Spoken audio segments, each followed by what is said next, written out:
Lila, a vagalume da floresta escura.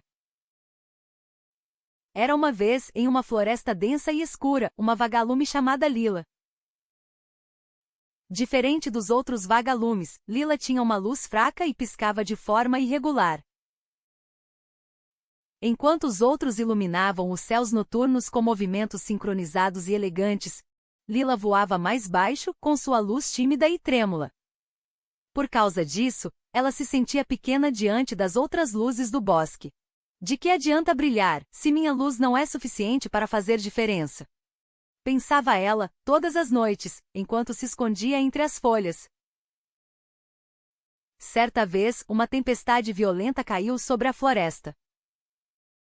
Ventos fortes derrubaram galhos, e muitos dos animais tiveram que abandonar suas tocas.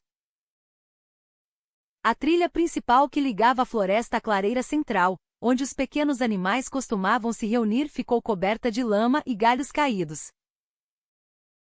Naquela noite, um grupo de filhotes de coelho, assustados e separados da mãe, vagava pela floresta em busca de abrigo.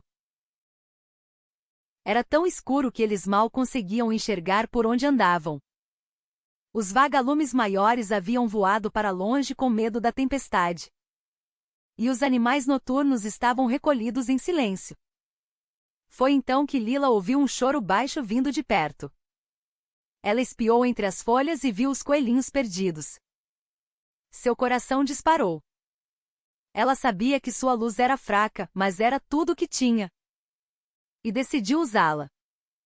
Ela começou a piscar suavemente e repetidamente, como se estivesse chamando os pequenos. Um dos coelhinhos a viu e falou: "Olhem, uma luz, sigam ela." Lila voou devagar, iluminando o caminho até uma árvore que tinha uma toca que ela conhecia. Um lugar que era seco e seguro. Os filhotes a seguiram.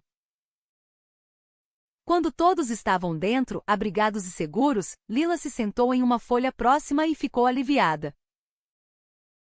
Na manhã seguinte, a mãe coelha chegou com outros animais da floresta.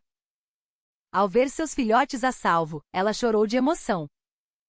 Um velho corvo sábio olhou para Lila e disse: "Pequena vagalume, sua luz pode parecer fraca, mas esta noite ela brilhou mais forte do que qualquer estrela. Você salvou vidas. E isso prova que cada ser tem um propósito neste mundo." Lila piscou emocionada. Lila finalmente entendeu que não importa o tamanho da sua luz. Ela sempre pode fazer a diferença na escuridão de alguém.